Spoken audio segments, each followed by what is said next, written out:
Ayan, good morning everyone. Ayan, magluluto tayo ng hipon at saka talbos.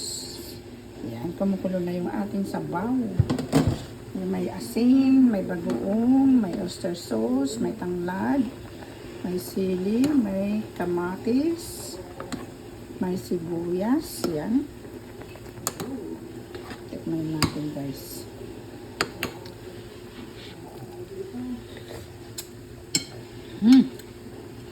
Sarap. Lagay na natin yung ating talbos.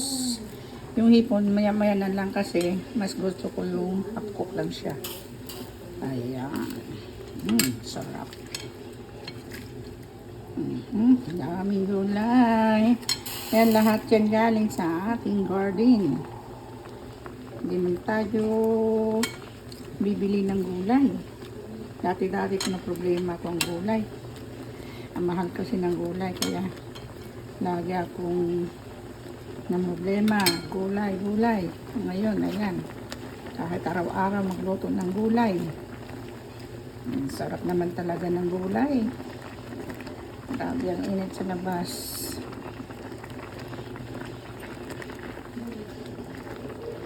Gulay pa more. Ayan, sarap kahit yan lang. Okay na sa akin, masaya na ako. Tapos yung ating hipon, syempre yung ating hipon.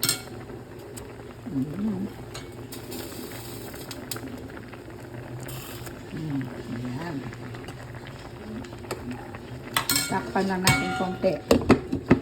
Ayan. Tapos guys, kukuha tayo ng kanin.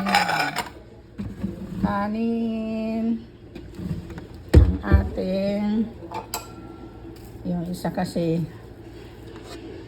always tinapay yun. Always tinapay.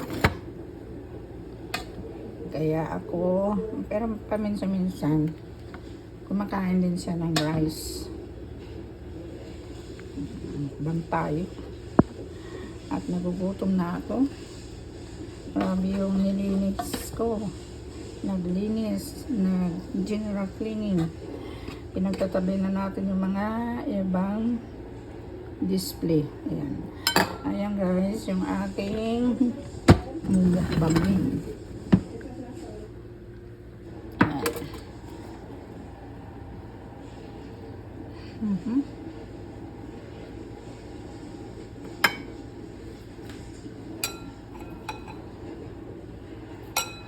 Ayan, luto na yung ating ulam. Ang ating sinabawan na hipon. Gulay, more. Ang sarap ng pagka-creamy.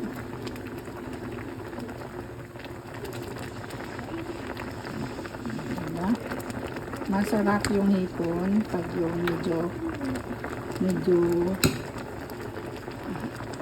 ano siya, hindi siya overcook kasi pag na-overcook na, hindi na masarap. Okay.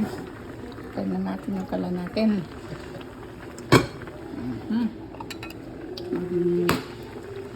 Magmumukbang na tayo.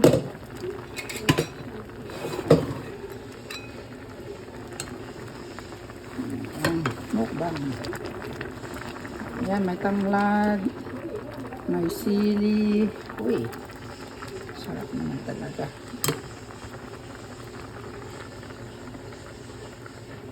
May sili, may tanglad. Ayan, sili. Ay, gusto ko yung sili guys.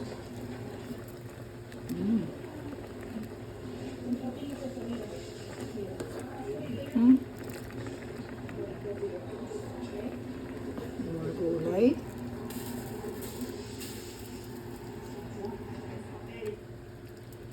Ayan, mga gulay.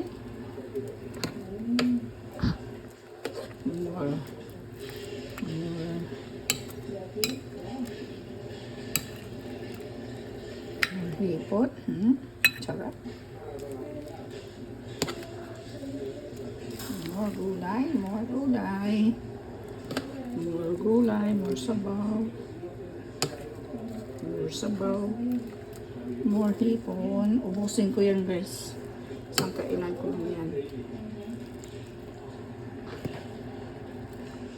Diba? Lahat. Wala na tayong bibilihin. Pag masipag ka, lahat aanihin mo na lang.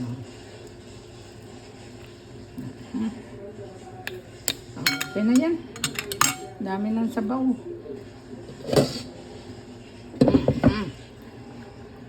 Sarap. Doon tayo guys. Nanonood ako ng TV. Nanonood tayo ng TV.